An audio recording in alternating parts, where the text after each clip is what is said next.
case you and I have not met formally, I want to introduce myself, who I am. I'm Noreen Savage.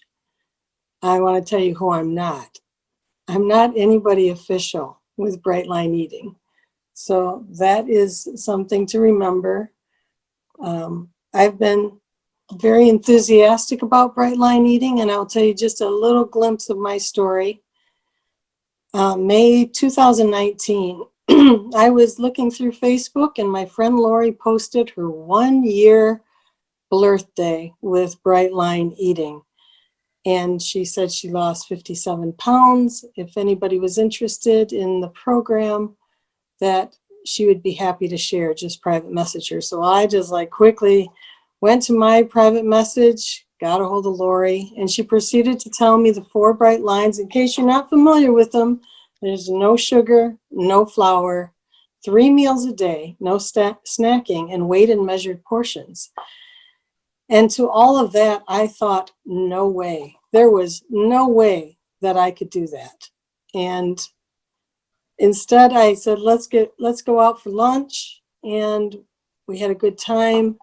But Lori continued to tell me a little bit more about Bright Line Eating. I still was not sold and went home. A couple weeks later, though, the pain in my feet and my knees was excruciating. My back hurt. Sometimes I'd go to bed wondering if I'd wake up at night. I was 270 pounds, and I knew I had to do something. And so, again, I was going to try something, and I tried it very quietly. I didn't even tell my husband. He had seen me go through so many diets, I just couldn't talk about it. So I practiced for 3 weeks, giving up flour and sugar, and then the 4th week I was all in, and with the weighing and measuring, and I have not looked back.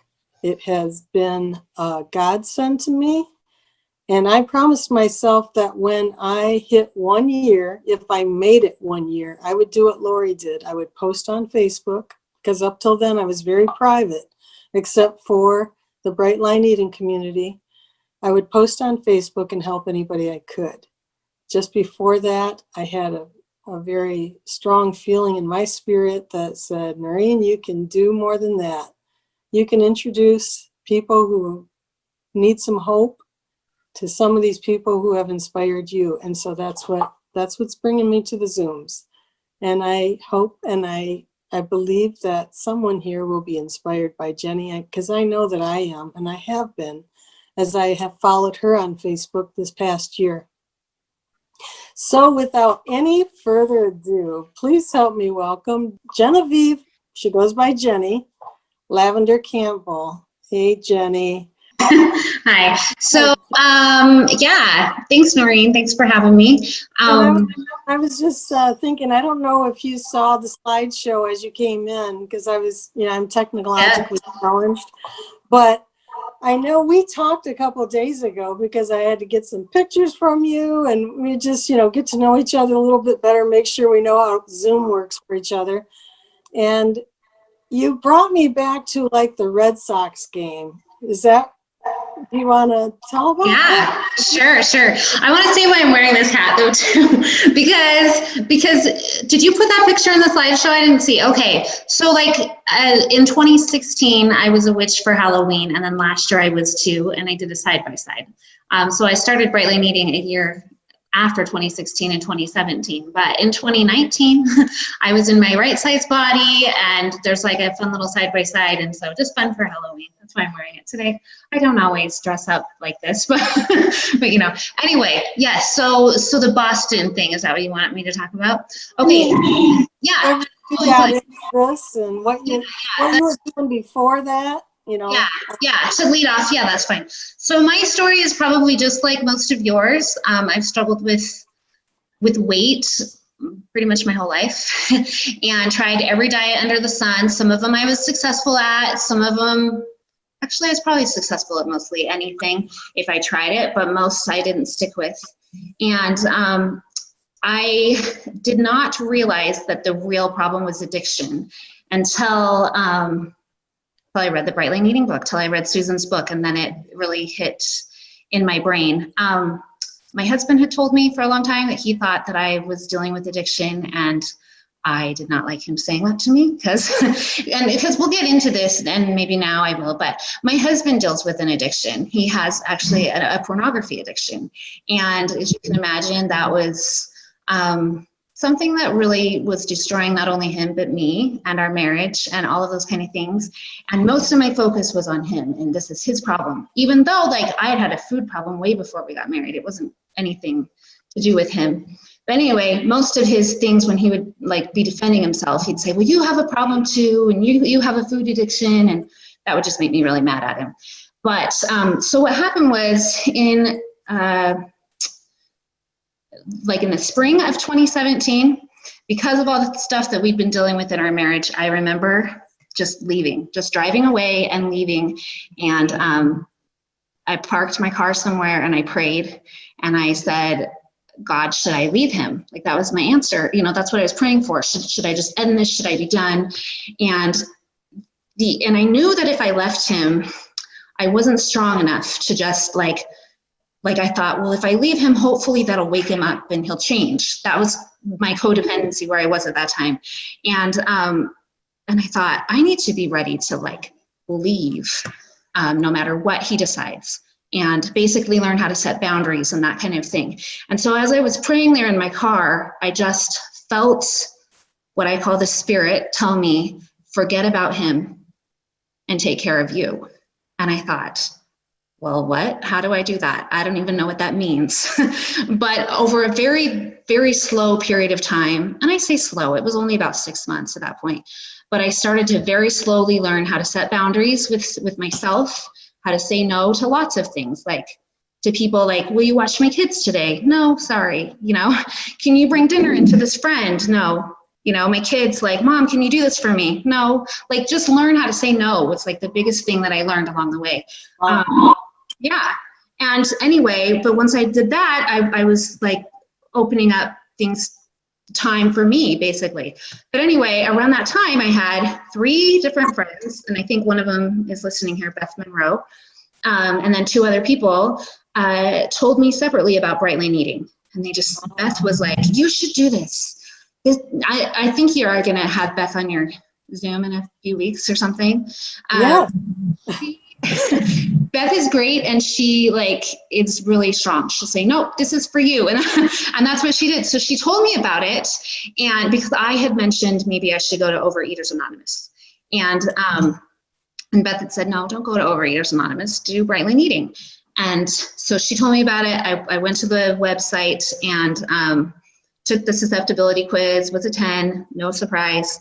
And Susan Pierce Thompson comes on and she's like, I don't know what she says, but you guys know, like something like, you need to quit eating sugar. And I'm like, this is stupid. And I shut my laptop and went to bed and just thought, nope, I'm going to just eat in moderation. That was summer of 2017.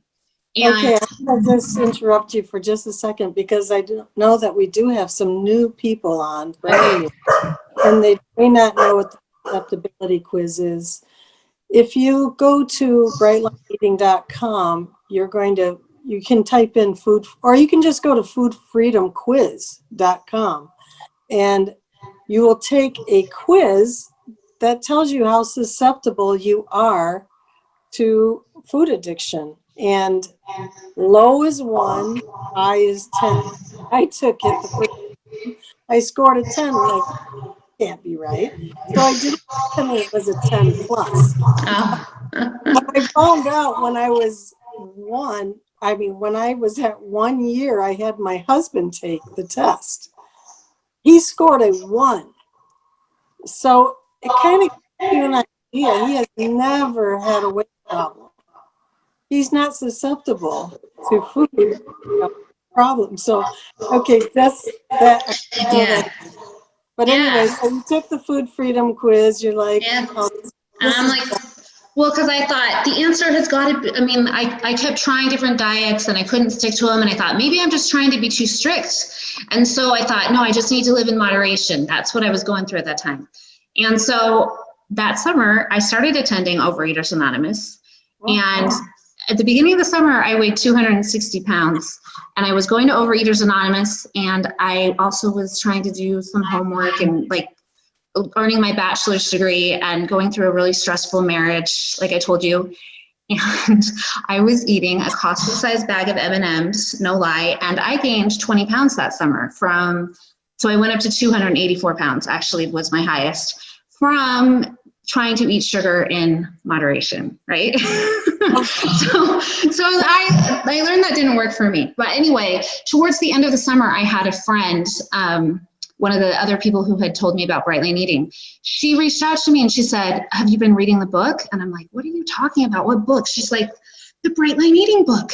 I'm like, there's a book? Because all I saw on the website was about boot camp, and to me, I was like, well, I don't understand this. It was overwhelming. Beth had added me to a Facebook group that she had started, and it was called Brightest Eaters for the Church of Jesus Christ of Latter-day Saints. That's the church that I go to, the Mormons.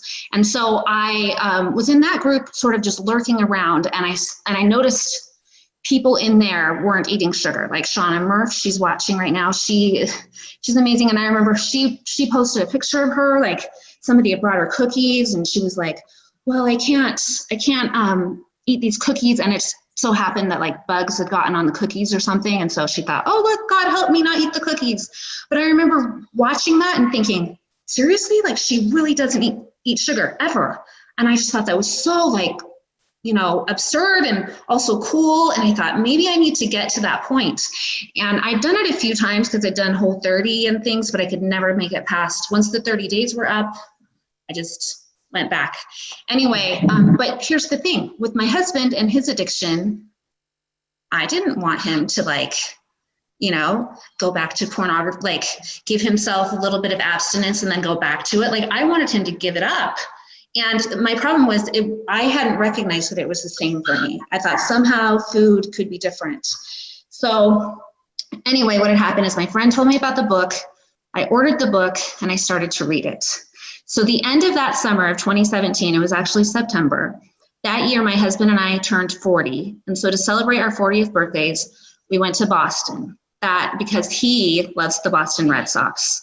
And I just do because I'm married to him. So we went there. We've been planning it all year to go to Boston and see the Red Sox play. That's the year they won the World Series that year. And so that was did they? No, they didn't. Sorry, the next year they did in 2018. But anyway, that was still a cool year. But we went, I don't know, now I'm wondering, but it doesn't matter. We went to Boston to see them and everything. And I will say that actually was it kind of matters to the story, kind of doesn't, but that trip was amazing. But in case you're wondering, marriage-wise, I'm just gonna say, like, we slept in separate beds. Like, it wasn't like a romantic trip, right? But I was going because we were going through some things. But we went on this trip, had a good time with all of that. And while we were on the trip, we rented a car. We drove around New England, and we went to Salem, Massachusetts, and we walked into this cute little dress shop that had like these 50s era dresses. And I had been reading the Bright Line Eating book, and I was starting to recognize this is me. This is why it doesn't work for me, because my brain is sabotaging me. My brain wants the dopamine, and it wants me to not be successful. And also on that trip, like I remember going to the store and just buying a huge thing of Starburst, and that's what I ate through the whole trip, because that's what sugar addicts do. But anyway, so when we went into that dress shop, I was telling my husband, I'm like, when we get home, I'm going to do this Bright Line Eating. And he was like, yeah, you are, because he'd seen me try so many things and not do them. So we walked into this dress shop, and I saw a dress in a size 10, which was the smallest I had been in my adult life. To that point. And I picked up the dress. It was only $35. And I said, I'm going to buy this dress. And here's what I'm going to promise you.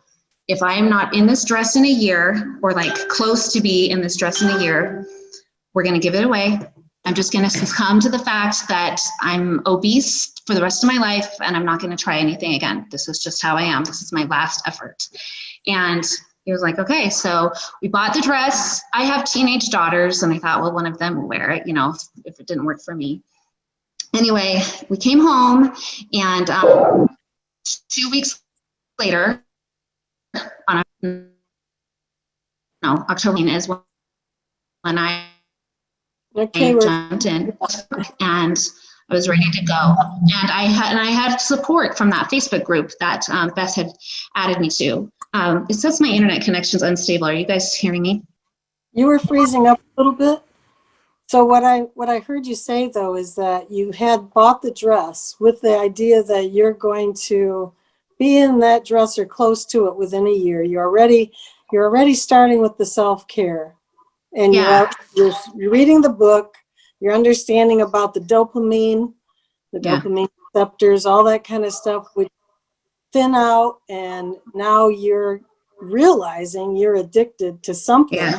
Sugar, Yeah. maybe flour. I knew it was sugar. I'm more of a sugar girl than a flour girl, and I knew that right away. I was actually surprised to read in the book about flour, because for me, it wasn't really a problem. Although I do think there have been times that I've thought, well, I'll just eat a lot of rolls if I can't have chocolate, you know. So you do sort of replace them, but definitely sugar is more of my thing.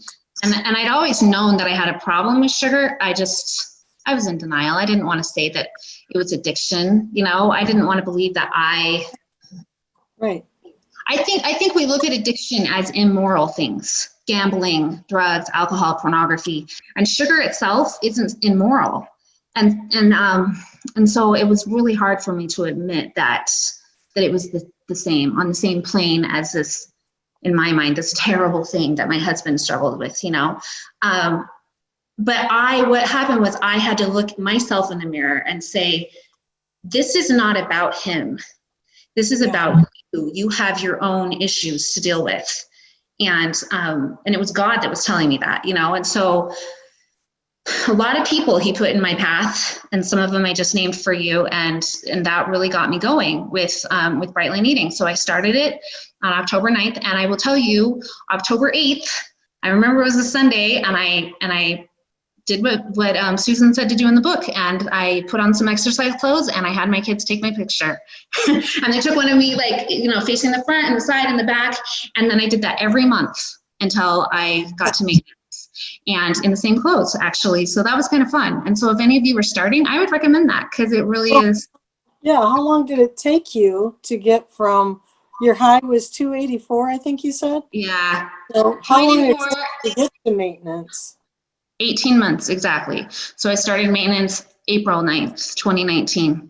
And once I started on that road to, you know, it started before that with just like recognizing who, you know, my own problems, and then learning to say no to things. But then once I really delved into Bright Line Eating, that was also boundaries, right? And learning that I needed boundaries with food and things. Anyway, just a few weeks into that journey, I just remember, like, I was so happy. Like a happiness that I didn't think was ever possible before. I remember just feeling so happy. And my marriage was not doing well. Like the thing that I thought would make me happy, that was still not surviving. I mean, it was surviving, but it wasn't getting better. But that was like, I remember being by myself, driving in my car and thinking, I am so happy. And then I thought, well, what about him? You know, how is this, what's going to happen? And again, God told me, who cares? That's his problem. That's his crap. You worry about your crap. And I completely let go of any of that stuff that I worried about, and just kept taking care of me from this addiction. And we'll stand up to him and to tell him, you know what, if our marriage doesn't survive, it's your fault. That's what I told him, because of this other problem that he had. And he said, you're right. And do you know that all of a sudden, not all of a sudden, like I'm sure he was working on it in his brain, but he turned around. He started to reach out for a recovery on his own. And we both worked on our own crap, and that healed our marriage. Wow. And we just celebrated 20 years in March, and we're very strong.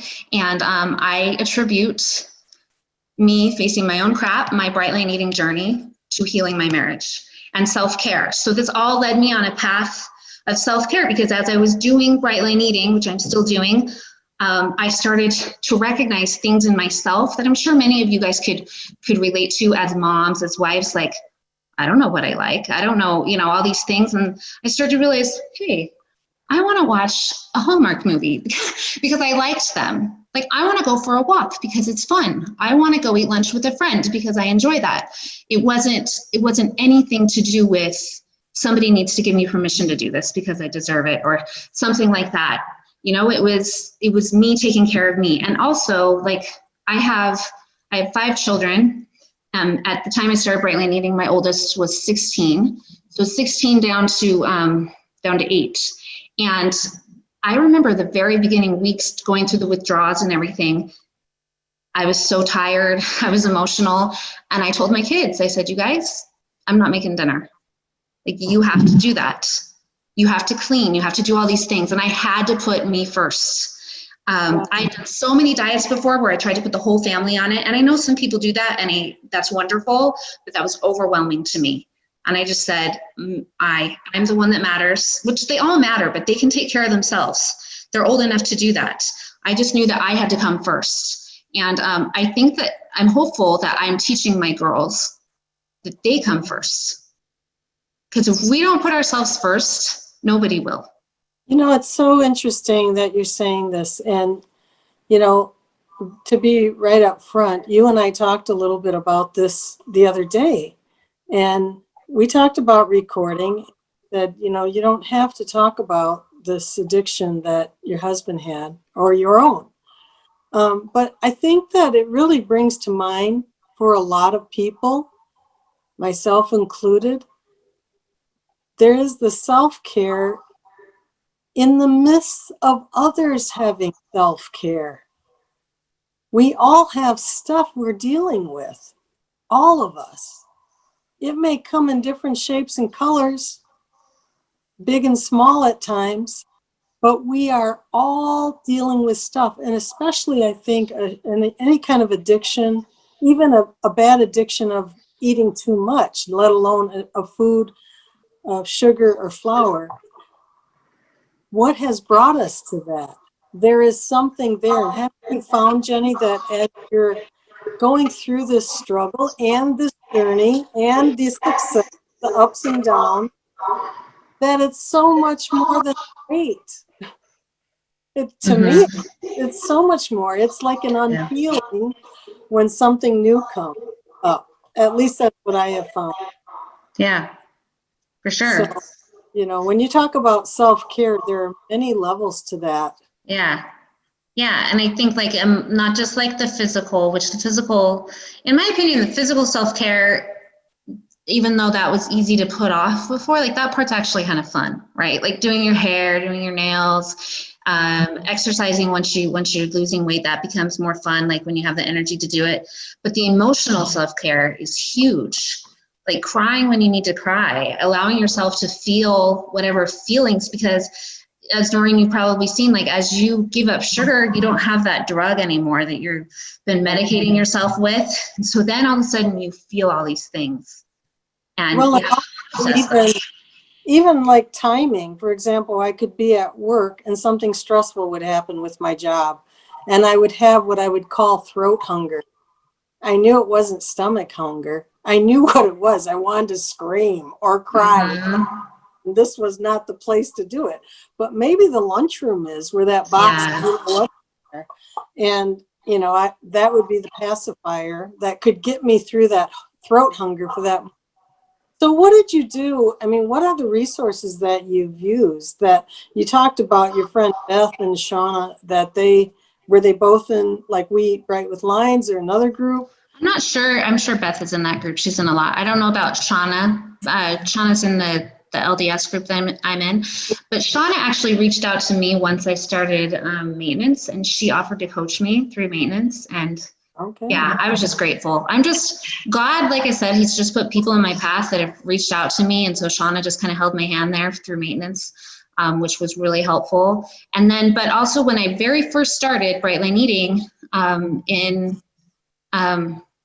just in that one group with my church, a couple of people who were doing boot camp posted and said, hey, we're looking for a mastermind group. Anybody want to join us? And so I popped on and said, yes, I want to join. And so it was just the 4 of us, 4 people, popped on. So let's see, Two of us live in Utah, one lives in Idaho, and one lives in Florida, but we talk together every Sunday morning, and we have for 3 years now. We're the same Okay. group. Well, for And somebody new here, a mastermind group is something that you could probably reach out on a Facebook and say, yeah, hey, any group. let's get a mastermind group. You go to like We Write with Lines or the Bright Line Official, one of those pages. There are many. Once you get in it, you'll find other groups. So Yeah, you can find groups that have to do with like whatever your religious denomination is. I'm sure there's some. If there's not, start one. Like for whatever, people that are like you, like brightest stay-at-home moms, brightest entrepreneurs, brightest, I don't know, whatever your thing is, brightest Polish Americans, right? whatever it is, like you could probably start it. But there's also even a group called Utah's Brightest, because I'm from Utah. That one's not very active, but there are a lot of groups, and there's no rule on how many groups there can be. I maybe we'll get to this, but I actually did eventually join a boot camp just very recently, though, just this year, just in August. Boot camp. Wait, what? What are you getting out of the boot camp? How does that work? So the reason why I joined,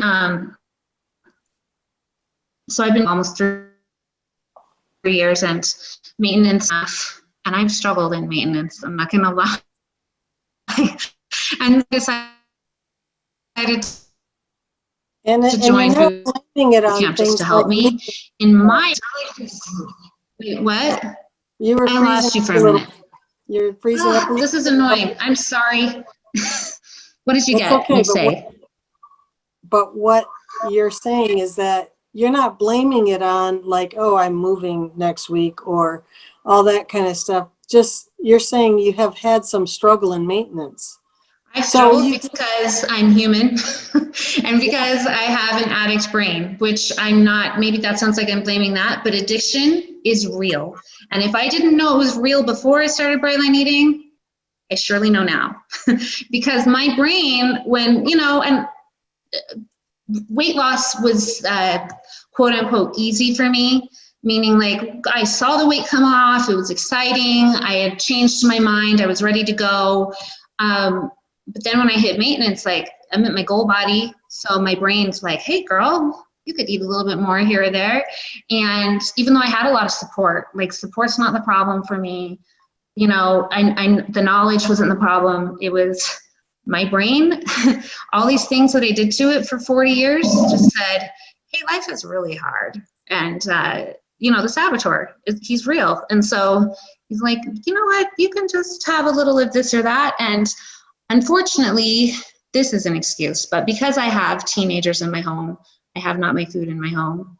So it was really easy to access when things were hard. And I will tell you this, about a month or two ago, I actually went to my doctor to get antidepressants because I've been feeling depressed ever since COVID and everything.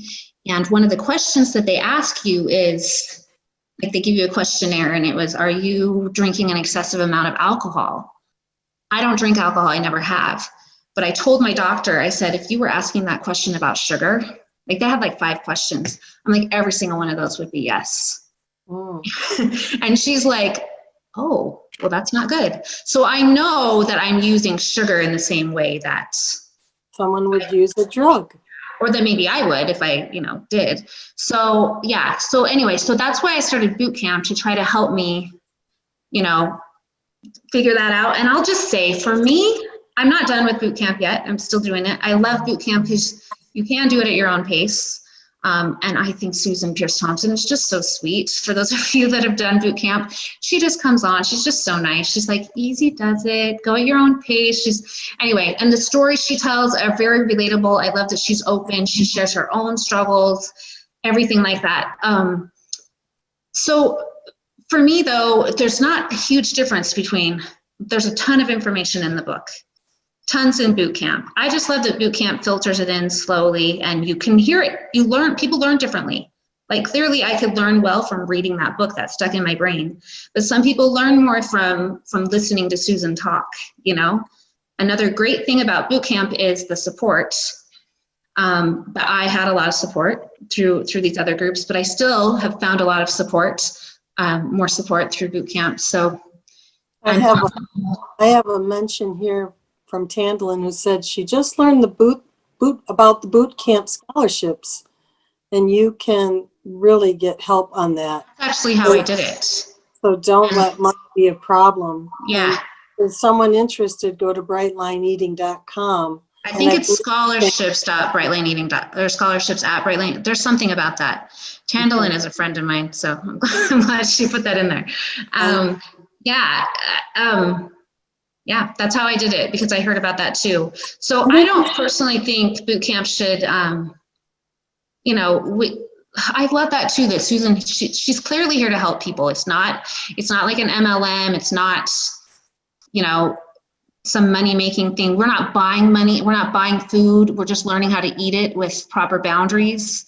Right. And the support is the biggest thing. And I think you mentioned the other day that you can even talk one-on-one with a counselor.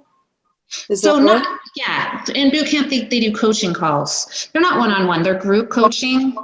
But like, you can send questions in ahead of time, and then they'll answer your questions. And also, one of the things that I've struggled with is binge eating. You know, Susan, I think she says she has binge eating disorder. So with boot camp, there is actually an eating disorder specialist, and they put you in another group. They call it the 5th bright line, which is no binging. And there's another Facebook group just for that. There's special Facebook groups for lots of things. Like if you have, you know, if you come from higher numbers, what they call them, they put you in you can go to a special Facebook group for that. There's a special Facebook group for people who have had gastric bypass surgery. Yes. There's also groups for that aren't official too. But and if somebody is looking for another way to take boot camp less expensively, look at the chat, because there's someone who has some information that would be interesting. And I see a comment from Barbara who said, I did boot camp and it helped me get to maintenance. So yeah. It seems like there's a lot of value. I have boot camp in my back pocket. I have not done a boot camp or 14-day challenge. I'm on the edge of doing the 14-day challenge, whether I should do that or just do boot camp. But I've heard a lot of great things about it, and a lot of camaraderie and getting you through whatever it is that you need help with. So that's really great. So I think a good thing about boot camp is that it keeps you connected to the mothership, so to speak, you know, through just to the program. So like, if you struggle, and we're human, we will struggle. One of the things that I've found that's been so helpful is just staying connected still, you know, being still part of the community, making sure that I'm still out there, because even though I'm struggled, this sounds like a huge thing, but the only thing I've struggled in is sugar. I know that sounds like that's like the worst thing you can struggle in, but I still weigh and measure all my food. I'm still, you know, all my meals, I still write down my food the night before. I'm still I have been snacking because of my sugar issues, but so those 2 lines. But my point is, so much of Bright Line Eating is still very much automatic to me. It's just that one part of my brain that's like, you're having a hard time, girl. Like, here's your drug we can get for you, you know. But I will say that I've noticed there's this other part of my brain that says, you have done so much repair here. The Band-Aid is still there. It's not ripped off yet. I mean, I don't really want to bring it up, but I'm just wondering, because you've been so open about this, do you ever find yourself saying, hey, I wouldn't want my husband to just go back into his addiction? I got to keep my lines straight. Okay, because I know that, I mean, from the photos you sent too, I mean, you've really reconciled everything, and this is such big stuff. Yeah, but I will say something about that too, that this has helped me to understand. So with my husband's own problem, and not everybody's this way, but his recovery wasn't like one day he just changed and he's like, oh, I figured it out, no more problems ever again. Somebody told me recently that they heard that with addiction, you have to have like 7 relapses before you're fully recovered. And I thought, oh, I hope not. But then I looked at my husband and he's probably had like 1 million. Like, I don't even know, right?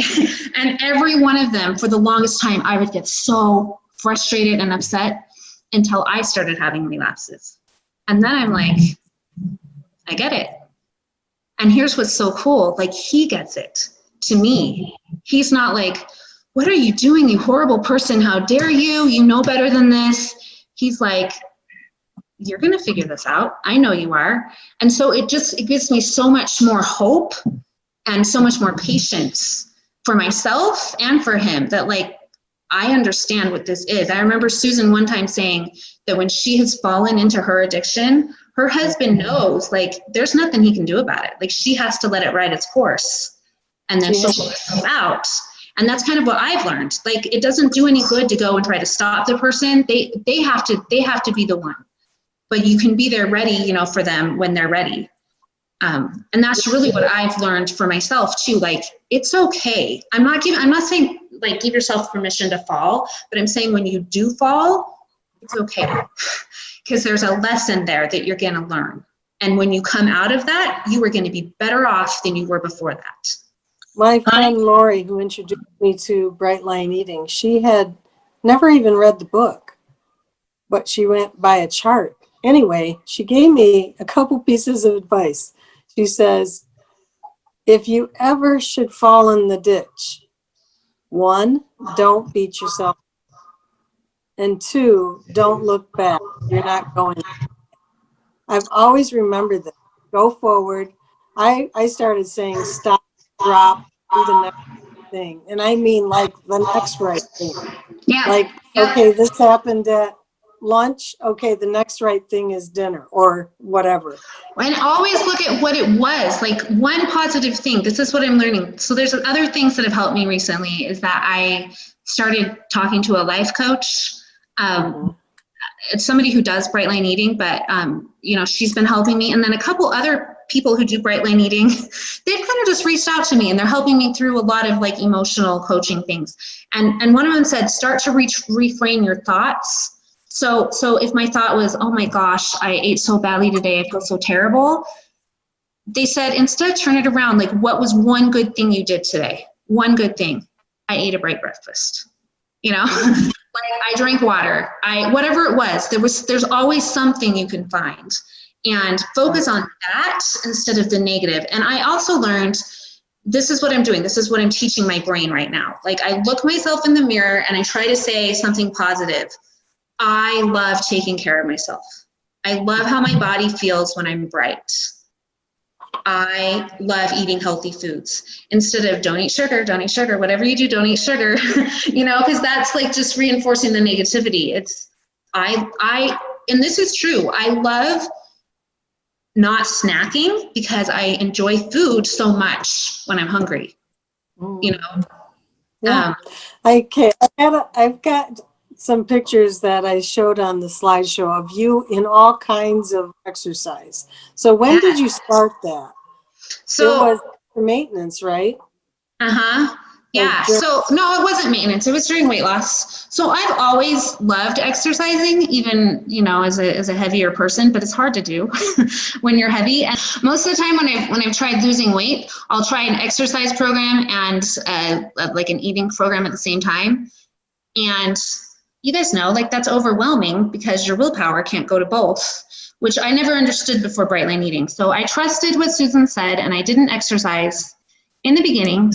And then I want to say, like, so I started in October, like I said, and during the summertime, I just started walking just with friends. And I live on a mountain. And so we would walk up this hill every day. And as we were walking, you know, I just decided I kind of liked it. Like, it was fun.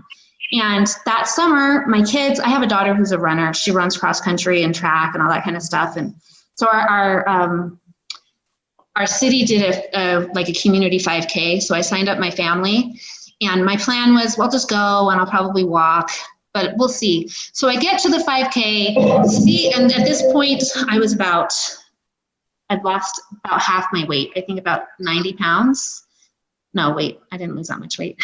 I was 190 pounds. Yeah, I started at 280. So I was about 190 pounds at this point.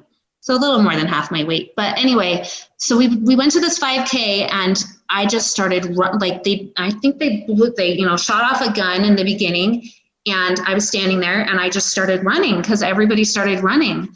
And I thought, oh, wow, look at that, I'm running. And then I thought, well, I'll just keep running until I'm tired. And guess what, you guys? I never got tired. Like I just kept running and running. And before I knew it, I'm like, oh my gosh, like in the middle of it, I was thinking, this will be so cool if I can at the end say I ran this whole thing. And I did. And like, I was one of the last people, but who cares? Like I ran 5K. And my daughter, who's a runner, at that point, like she'd never ran a full 5K. Like she would run and then walk. And anyway, she hated that I would run. I'm like, well, I'm just running it. Anyway, that like started this thing where I'm like, that was kind of fun. Like I really liked it. And so then I just started running, like just for fun. And I would find different races to sign up for. And my daughter and I would start running together, even though I'm still a lot slower than her. So she doesn't love to run with me, but she'll go with me. But it's just fun. And then I started to realize exercise is fun. It's not a chore. It doesn't have to be a chore. If I don't love it, I don't do it. I do things that are fun. And I love to do, DVDs and things like that. And I find it really helps my mood a lot. And I just feel good. Like my body just feels good. But it's not about weight loss, which is the coolest thing, because before this, everything I did was about losing weight. And now I'm like, no. Really, why would you exercise? But you're right. I'm getting a lot of questions about bright lifers, and I will get to that in just a second. But I know, like during COVID, it came up with a newsletter, and they wanted somebody to just write a newsletter piece, and I set in mind that during COVID, I could do 10 squats a day. So I just started doing 10 squats a day. And it was something I've kept on going. But it's been helping my knees and all these kind of things. So, so we're getting a lot of questions about bright lifers and boot camp. And I think that those who are looking at what the cost is, it's really depends on what you can spend. So if you look into the chat, it looks like it's $497, but you can get it down with some scholarship money. I got a question for you. What is your new mantra when you're tempted? That is a good question. I need to come up with one, but I did share one with you today, that I am a work in progress. And I actually got that from my life coach. I am a work in progress. And what else did I tell you? I know there was like a second part of that, but I've been telling myself I'm a work in progress, and that's okay. What? It's about the struggle. Yeah. Oh yeah. The lesson is in the struggle, or the strength comes from the struggle. That's something that somebody just told me the other day too, that really struck me. That it's okay, but yeah, it's not about perfection. And a lot of times, who do you look up to? Someone who's just had it easy, or someone who's actually accomplished something that's hard? I heard it somewhere. Happiness is not about just getting anything you want, doing anything you want. Happiness is doing the hard things. And it's like victory. I believe that to a point that it is. And there's definitely victory in this. So right now have you curbed the struggle with the sugar back in maintenance? To be honest with you, I'm still working with that, Noreen. It's still hard. Have me on in a year. Remember when Susan did that? She did that. I made it a year of bright lines again, and she's like, I never thought well, not that she never thought. She always wondered.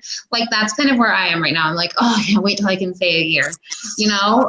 Again, like I did it for 2.5 years. Seriously, without sugar, without flour. The only line I probably broke was the quantity line at that point. And then I really struggled. So, and I thought I would never struggle with sugar again. So I saw on a Facebook Live the other day, and I only just caught a glimpse of this. You were talking about some kind of challenge that you're doing. Oh yeah, thanks for bringing that up. Yep. So I actually started a coaching group, a coaching business.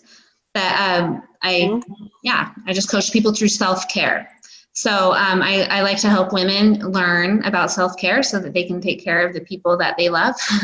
So I'm actually starting just a little program for the end of the year. It's called Self-Care Through the Seasons to help you get through the holidays. It's just a 4-week program. So we would meet together every Friday over Zoom like this. It's just a group, it's actually going to be pretty small, like 10 people or less. But if you want to do it, we'll talk about learning how to love yourself, learning how to set boundaries, and I'll give you some bonuses like how to work through the holidays, specifically Thanksgiving and Christmas, and stick to, well, not everybody that will join this group will do bright line eating. Not everybody does, but how to stick to whatever your eating plan is during that time. I will say, even though what I've just told you about my sugar struggle is still alive right now, I have made it through. Like when I started Bright Line Eating, it was in October 2017. I made it through Halloween, Thanksgiving, and Christmas that year without any sugar, any flour. Also the next year. And what I found was the holidays were amazing without sugar. They were amazing. You know what was so cool was when the first Thanksgiving came, like when I started Bright Line Eating, I really mourned the loss of sugar. And I told myself I will never eat it again because I knew that I couldn't dig it up and eat it again. I knew that it would do what it has done to me now, right? It's been really hard. And so I actually remember one Sunday, we were at church and they gave the little kids chocolate chip cookies. Those were like my favorite thing before Bright Line Eating. And they offered them to me and I didn't take them, came home and I laid on my bed and cried. And my husband's like, what's wrong? And I said, I will never eat a chocolate chip cookie again. And he's like, how do you know that? And I said, I cannot allow myself the thought that I can again. Anyway, so I just remember mourning it. And when he said, well, maybe you can one day. So anyway, that put this thought in my head of like, will it kill me if I have sugar on a holiday, on like Thanksgiving, Christmas, my birthday? Will it kill me? I thought, well, maybe I could just allow it those days. And so Thanksgiving was coming up and I remember thinking, and I said this out loud to several people, I thought, oh, I'm gonna have pie on Thanksgiving. Here's the funny thing. I never liked pie before Bright Line Eating, so I don't even know why I would care then, but it was an excuse to have something sugar, right? So I was telling myself and other people, I think I'm gonna have something on Thanksgiving. So the night before Thanksgiving that year, I remember planning my meals out like I did every day and sitting down and writing it down and thinking, okay, what am I going to have pie? And we were inviting family over and I remember thinking, well, wait a second, what kind of pie am I going to have? Or are there going to be other desserts? Well, if I have that, how much of that am I going to have? What's the rule going to be? What's going to stop me? And then I went, never mind. I'm not going to have it. And I cried like a baby. Like I was so upset when I realized, no, that's not good for me. I'm not going to do that. I was so sad, but I knew that was the answer. And I remember I got on my church, Bright Line Eating group, and I told everybody how I was feeling, and I got a lot of support. And then the next day, when after Thanksgiving was over, I came back and told everybody, like, I did it. I stayed bright all of Thanksgiving. That was the most amazing feeling. Yeah. And one thing that I've thought of lately too, every day I'm bright and I go to bed, I never regret it. Like it's the best feeling ever. Like, oh my gosh, I had a bright day. When I go to bed and I'm not bright, I always regret it. I'm never like, oh, I'm so glad that I ate that sugar today. Like it's never like that. Even, holidays, whatever. I'm sorry to interrupt. So the food chatter's gone when you're bright and you don't. Yes. I mean, I find for myself, I'm just allowed this wonderful meal and I have peace that I'm eating just enough. I'm eating just right. It may look like a lot, but it's just right. And I feel like this permission. I know that we're getting close to time and there are questions here for you. I see one of asking where I was on the susceptibility scale. Yes. Somebody asked that. I'm a 10. Okay. So And there are a lot of questions about boot camp, and I know that I can't answer them because I have not done it, but there are some good answers in the chat. So if you're interested in boot camp, I think that the people there are talking with some experience, and as well as Bright Lifer too. So Jenny, what if you were coaching someone today who is here right now and they're saying, what is your advice? What is the one thing you tell what's one thing I would tell them? or could? The biggest thing I'd say, if you haven't read the book, read the book. Start with that. And then I would say, get to know people. Bright Lane Eating, and maybe this isn't good for some people, but fortunately for me, it is a social thing. I have made so many friends, some of my best friends through Bright Lane Eating. So reach out, make friends, and I include God on my journey. I know not everybody is a faith, has a belief in God, but if you don't, dig down to whatever you need to find that belief in yourself. And yeah, reach out for support. That's like the biggest thing. I think I mentioned the other day that you were in some of the games. And so for some people, there are things like Gideon games. I believe there are other games too. I personally A have lot of gotten into, competitions and things, yeah. but what you said the other day was it wasn't necessarily the game, Yeah, right? I'm not that competitive of a person, is what I've discovered. And some of the people that know me through Bright Lane Eating probably know that. Competition doesn't really get me going, and neither does money, which is weird. But I am very social, and the friendships and the support is what's so important. And just finding people that are a lot like me. And so Gideon Games, if you don't know what that is, that's something that Susan Pierce Thompson introduced in one of her vlogs, I don't know, like 2 or so years ago. I don't remember why she calls it Gideon Games, but it's in a vlog. But it's basically a group of 10 people, and they compete against other groups of 10 people. So like if you're bright, meaning you kept all 4 lines during the day, then you give yourself a point. And then like at the end of the week, all your points are tallied up against other teams. But I've done Gideon Games for a couple of years, and my team, we talk every day on Marco Polo about. And there again, you have What do you like to, what do you order from a restaurant? But also, like right now, you guys, I'm moving tomorrow. And most of my things been, I'm moving and I don't want to move, and all of those, just life in general, not even about Bright Lane Eating. And it's just really great friends. So, anyway. Seriously, I mean it. There are times I think I'm kind of glad I got morbidly obese just to meet all these people. Yeah, it's good to know that there's other people out there like us that have a similar brain, because when you are obese, sometimes you just think that you're the only one. And you're not the only one, but right. Yeah. There's a question here. I have a couple more. What are some of your non-scale victories? Yeah, I saw that question and I appreciate it because I love non-scale victories. So funny thing, my family laughs at me, but whenever I walk upstairs, I don't walk up them.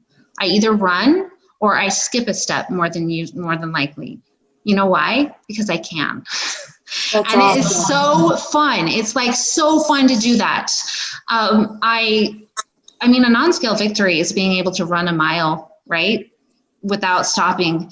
And I do that. I go through a grocery store and I'm skipping along the way just because it's fun. Another really, one of my favorite, and this is kind of a bad thing too, but like, I kind of have an addiction now to shopping. I'll go into any store and I'm like, oh, look at that. I could totally wear that. And I just love to buy clothes. Here's the funny thing. When you're overweight, like you buy clothes just because out of necessity. And this looks like this is the only thing that will fit me. Now I'm like, I need to stop myself from buying clothes. I have too many clothes. Hey, I can tell you, I saw this because I posted it on, but I want to tell everybody. I bought my first ever pair of stretch leggings this weekend. This is really big. I haven't hit Wonderland yet, but oh my gosh, that was amazing. So I totally identified. Like, it was just like a fun thing. I was Yeah. giddy. Can you tell? Yeah. Yeah, it's so fun. And just, I think the non-scale victories are way more fun than the scale victories. And just recognizing all the amazing things that your body can do. Like, that's why I've decided that I love exercising so much, because when you're so overweight, you can't really enjoy exercise in the way that you can when you're younger, you know, or when you're thinner. Like, another really fun one is just having my husband pick me up, having my 14-year-old son pick me up and give me a piggyback ride. Like, that's fun. and he does it, you know, like, these are some of the really fun ones. So yeah. That's great. Okay, someone asks, is this a weekly group? Yes, I'm having Zooms every week, so stay tuned for postings, or you can just reach out to me. Oh, how can people get a hold of you for either coaching or the 4-week thing? Okay, so they can, so I have a public Instagram and Facebook group. It's called @ symbol, sweet, SWEET, and then peace, PIECE. So the peace, the sweet peace, @Sweet Peace Coaching. So you can, what? All one word. Yeah, all one word and all lowercase case. So you can find me on Instagram or Facebook that way, or you can find me on Facebook on my private account, which you can message me on, Genevieve Lavender Campbell. But if you send me a private message to any of those groups, I'll respond to you and tell you about this. Yeah, thanks, Noreen, for putting it in there, about my program. So, and just, I appreciate you guys, because it helps me. It helps me to be accountable. I want you guys to know, like, I love Bright Line Eating. It completely changed my life. Even though, like, I've struggled, I promise there will be a day that I will come back and say, I did it a year with Bright Lines, and because of amazing people who are on here that have helped me, I know I have complete faith in myself that will happen again. Yeah, so thanks. Well, you know what, Jenny, you've been so vulnerable and just speaking from the heart tonight. You know, you've given me a lot to think about, and we don't have to struggle alone. We have each other, you know, and even if something's going on at home or whatever, really getting connected with the Facebook groups, coming here to this Zoom if you want to come every week. I'm lining up people. You can even send me recommendations of who your superheroes are, and I will see if I can get them to join us. But I know I speak with many who are hosts. So thank you so much for being here and for sharing your story. If you guys want to unmute yourself, you can say goodbye to Jenny and thank you. And we're closing up. Thanks for coming, guys. Appreciate it.